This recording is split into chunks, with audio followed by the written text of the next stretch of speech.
Ma'am एक और industry बहुत ज़्यादा बूम कर रही है which is female sex toys and male sex toys.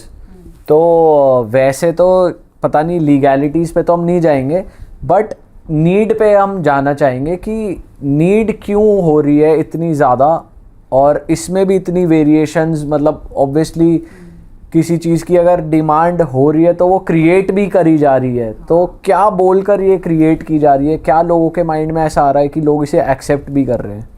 देखो, डॉक्टर्स कभी भी ना सेक्स टॉयज़ रेकमेंड नहीं करते हैं आपको, क्योंकि सेक्स टॉयज़ सिर्फ रिप्लेसमेंट होती है कि अगर आपका पार्टनर एक्टिव नहीं है तो आप टॉय यूज़ कर लो, या आपको कोई मेडिकल प्रॉब्लम है तो टॉय यूज़ कर लो, या हार्डली कोई कपल को स्पाइस अप करना चाहे तो खरीद लो, चलो ठीक है। इंडिया के बाहर कपल्स ने खरीदे हुए हैं कि ठीक है वो स्पाइस अप करते हैं, कुछ नया करते हैं। बट इंडिया में जब मे बी जो डिस्ट्रीब्यूटर्स थे या जब सेक्स टॉयज़ आए, आपने देखा साल 1.5 साल में ये इंडस्ट्री ग्रो कर गई।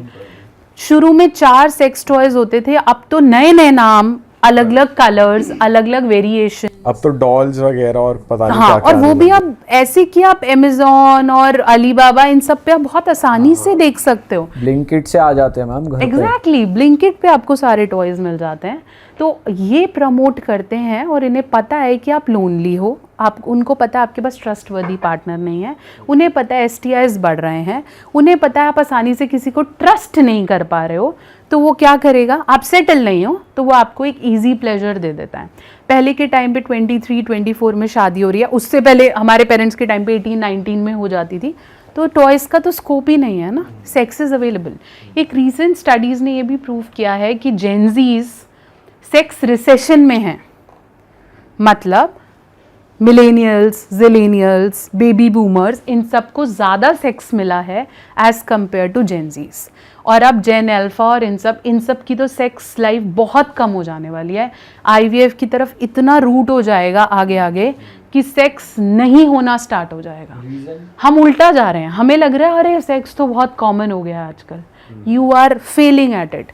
जेनजी सेक्स करना नहीं चाह रहे हैं, उन्हें चाहिए फैंटेसी, फोनों पे, टिंडर, बम्बल पे बातें हो जाएं, वियर्ड फेटिशेस बढ़ गई हैं उनकी, और जो रियल वाला सेक्स है वो उन्हें नहीं मिल रहा। आज भी रियल सेक्स बेबी बूमर्स और मिलेनियल्स एंजॉय कर रहे हैं। मैम क्या ये टॉयज जो इतना लोग खरीद रहे हैं सेक्स टॉयज, और जैसे हम कहीं देख रहे थे, पढ़ा था मैंने कि फीमेल ज़्यादा खरीदती हैं और ज़्यादा यूज़ कर रही हैं सेक्स टॉयज, तो क्या वो उनकी बॉडी को भी हार्म कर रहा है?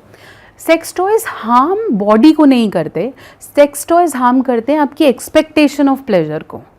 ऐसा नहीं है कि आपकी बॉडी के किसी ऑर्गन पे चिपक जाएंगे और वो नुकसान करेंगे, वो आपकी एक्सपेक्टेशन खराब कर देंगे कि अब मेल पार्टनर भी ऐसे ही करें। पर जो इंटेंसिटी वो टॉय देगा, वो इंटेंसिटी वो नहीं देगा। तो मशीन है, उसको आप कहीं भी रख सकते हो, कैसे भी कर सकते हो। अब जब फीमेल्स को समझ में आया कि क्लिटोरल स्टिमुलेशन ज़्यादा अच्छा होता है, तो क्लिटोरल कैटेगरी के टॉयज आ गए, दूसरी कैटेगरी के टॉयज अलग आ गए, एनल टॉयज अलग आ गए, तो अब पूरी इंडस्ट्री बढ़ती जा रही है। अब तो मुझे पता चला कि ब्रेस्ट टॉयज भी आ गए हैं, so in case you don't want to you can just do that. तो वो कैटेगरीज अब धीरे धीरे बढ़ेंगी, क्योंकि लोगों में नया नया की वो है, शादियां लेट हो रही हैं, तो हर कोई अपने और फिर इन्फेक्शंस नहीं है।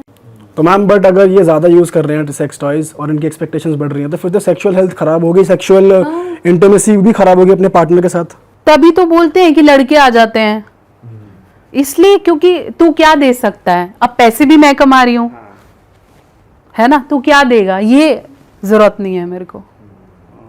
इमोशनलेस हो रहे हैं क्या लोग? हाँ, इमोशनलेस हो रहे हैं, उन्हें कंपेनियनशिप नहीं चाहिए, उन्हें कंपेनियनशिप चाहिए भी है तो अपने टर्म्स पे चाहिए। मैं तुम्हारी दोस्त हूँ, लेकिन जिस दिन तूने बोला तू आउट है, क्योंकि मैं झुकना अब मेरे को समझ में नहीं आ रहा, क्योंकि मुझे तेरे से नीड नहीं है ना, कोई डिमांड छोड़ दो, मैं तो नीड की, मैं तो वांट की बात ही नहीं कर रही हूँ, मैं तो नीड की बात कर रही हूँ। हम एक दूसरे के साथ एक नीड से जुड़े हैं, वांट से तो धक्के मार देते एक दूसरे को, तो वो नीड ही छूट रही है। हम नहीं, बीइंग अ फीमेल मैं क्यों बोलूँगी कि फेमिनिज्म या ये मैस्कुलिज्म बुरा है, सब ठीक है, सब चल रहा है, पेट्रियार्की है, मैं भी मानती हूँ, लेकिन इतना ज़्यादा डाइवर्शन, और मेल और फीमेल के साथ होने का रिश्ता ही किससे जुड़ा था, सेक्स से ना, कि सेक्स होगा, they will have a child, generations will go on. अब तो 2 अर्निंग मेंबर नो चाइल्ड जैसा ट्रेंड चलता आ रहा है ना, नो चाइल्ड, 2 अर्निंग मेंबर्स। या कुत्ता पाल लो। हाँ, कुत्ता पाल लो, ठीक है, वो पाल लो, बिल्ली पाल, सब पाल लो, लेकिन उसके साथ भी तो निभाना पड़ता है ना। वो सुबह उठ के तुम्हें पार्क लेके जाते हो ना, तो वो तो आएगा। हर किसी की अपनी नीड्स हैं। आप टॉयज खरीदो, वो कुछ मांगता नहीं है, बट वो मांगता है मुझे स्टरलाइज करो, सही जगह रखो, छुपा के रखो, तो वो तो आना है। तो अब ना लोग ट्रस्ट पे भी कॉम्प्रोमाइज करते हैं कि अब देखो, for example I want to have a relationship today, I am married, ठीक है। अब मेरी एक फैंटेसी है, मान लो मेरा हस्बैंड नहीं पूरी करता, उसे बात करके देख ली, समझा लिया, वो कहता मेरे से नहीं होता, ठीक है। अब मेरे पास ऑप्शंस हैं, ठीक है, मैं इतनी बड़ी यूट्यूबर हूं, मैं चाहूं तो 10 लड़के खड़े कर लूं, ठीक है, नहीं भी खड़ा कर लूं तो पैसे हैं, पेड भी कर सकती हूँ, पैसे नहीं है तो बम्बल, टिंडर, सब कुछ है, इतनी सारी एप्स हैं, किसी से भी कर लूं। बट मैं क्यों नहीं कर रही? क्योंकि मेरे को ऐसा लगता है रिस्पेक्ट है, लोग जान जाएंगे, 10,000 चीज़ें हैं, ऐसे नहीं हुआ तो, और विद द होप कि हो सकता है फ्यूचर में हस्बैंड मान जाए, है ना। या मैं किसी से इमोशनली कनेक्ट क्यों, लोग मुझे यूज़ कर लेंगे, मैं तो उसे पैसे दे रही हूँ बट मैं कनेक्ट कर गई तो, हम फ्रेंड्स बन गए तो, मैं उसे छोड़ नहीं पाई तो इतने सारे जब इमोशनल चीज़ों पे हार्म होता है तो लोगों को लगता है टॉय ले लो। मैम आपके पास ऐसे केस भी आते हैं, जैसे आई एम श्योर आते होंगे कि यार सेक्सुअल लाइफ अच्छी नहीं चल रही है, तो आप उनको कैसे गाइड करते हो? क्योंकि सुनने को मिलता है कि यार अब एक सर्टेन एज के बाद बोर हो जाते हैं, कहते हैं स्पार्क नहीं रहा, अब सेक्सुअल लाइफ अच्छी नहीं चल रही है, तो आप उन्हें कैसे गाइड करते हो? सबसे पहले तो मैं बोलती हूँ कि अगर आप दोनों पार्टनर ही सेक्सुअल लाइफ के डेप्रीवेशन को समझ रहे हो कि भाई मेरी भी लाइफ अच्छी नहीं है, हम दोनों को ही लग रहा है कि यार कुछ नया नहीं हो पा रहा, तो आप दोनों इंटीमेसी कोचिंग लेके नए नए तरीके ढूंढ सकते हो। इसी के लिए ही मैंने बुक्स लिखी थी कि 79 वेज टू स्पार्क अप, यहाँ करके देखो, वहाँ करके देखो, इस तरीके से करो, मसाजेस करो, हॉट वाटर बात करो, ताकि नए नए तरीक़ों से करो। अच्छा, आपको शुगर है तो ये पोजिशंस ले लो, तो फिर हमने medical problem related position charts भी निकाले हुए हैं।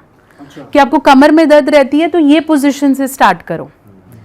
मैंने ई बुक्स निकाली हुई हैं उसकी, 50+ हो तो ये पोजीशंस कर लो।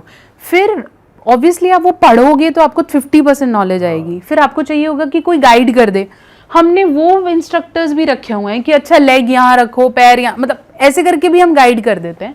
बट लोगों को लगता है ये अब इस एज में मैं इस पोजीशन से क्यों कॉम्प्रोमाइज़ करूँ, मुझे वैसे वाली चाहिए। तो वैसे वाली नहीं, हर एज में कुछ नया आएगा। पहले मैं बहुत यंग थी, मैं तो ऐसे बिना मेकअप के पॉडकास्ट पे बैठ जाती थी, अब तो मुझे करना पड़ता है। So you have to accept the new normal.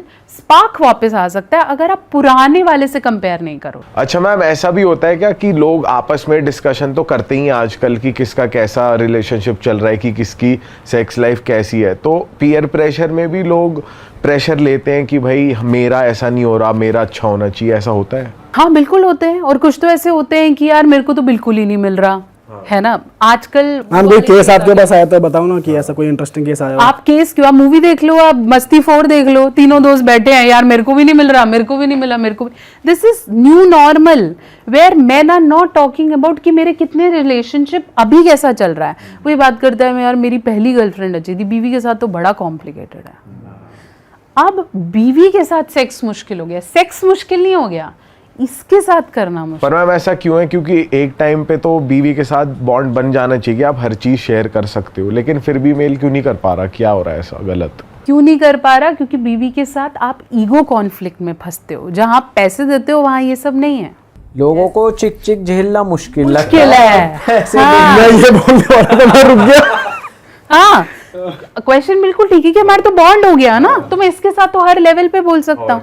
अब इसकी चिकचिक है, अभी नहीं तभी नहीं, तो आदमी को ऐसा लगता है मैं भीख ही मांगता रह जाऊंगा, इससे अच्छा तो let me have a toy.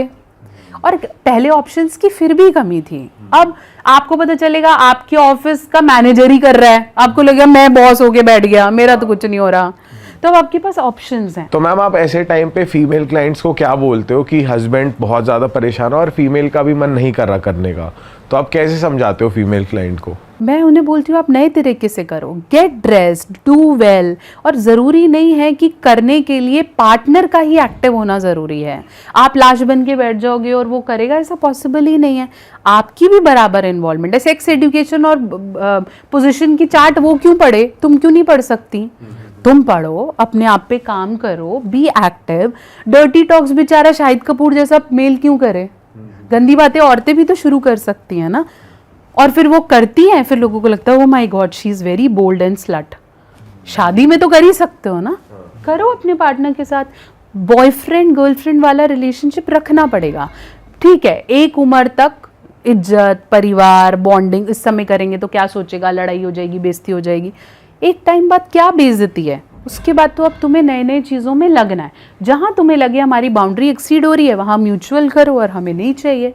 नहीं तो कपल्स हैं जिनकी आज मैरिड लाइफ बहुत अच्छी है, अलग अलग फैंटेसीज करते हैं, BDSM करते हैं, थ्रीसम्स करने की कोशिश करते हैं, डिपेंड्स ना वो उसे कैसे स्प्लिट करना चाह रहे हैं। मैम आजकल ये हो रहा है कि डेटिंग एप्स पे कपल फोटो लगी हुई है और उन्होंने क्लियरली मेंशन करा हुआ है कि हम थर्ड पार्टनर ढूंढ रहे हैं। Need a bull, need a mistress. But ये साइकोलॉजिकली लॉन्ग टर्म में उन्हें इफेक्ट नहीं करेगा? बिल्कुल करेगा, 100% करेगा, इफेक्ट करेगा। थ्रीसम्स तो आजकल यंगस्टर्स की फैंटेसीज हो गई हैं।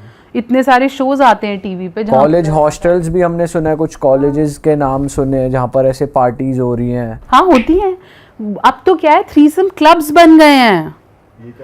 क्लब्स हैं, couples are part of it. आप क्लब जाओ और कोई किसी के साथ भी एक्सचेंज कर ले, but they are all are medically tested. तो वो पर्टिकुलर आपको पता है कि हमारी सोसाइटी में एक थ्रीसम क्लब है। तो ये दिल्ली में है, कहाँ पे है? हाँ ये चल रहा है, हमें नहीं पता क्योंकि हमारी आंखें बंद है, लेकिन वो हर जगह हो रहा है। Threesome clubs, bull clubs. Bull clubs क्या? मतलब male is considered as bull, तो some males are being invited and that is called bull club. और क्या क्या नई नई चीज आपको पता लग रही है कि हमें भी पहली बार सुन रहे हैं हम भी कि ये तो चल मतलब रहा है। मेरे पास ऐसे पेशेंट्स आते हैं, मैम हम ना थ्रीसम क्लब में हैं और ऐसे ऐसे एक मेल है, मुझे बहुत पसंद है, लेकिन मेरे हस्बैंड को वो पसंद नहीं है। कर तो मैं सकती हूँ लेकिन लड़ाई हो जाएगी फिर।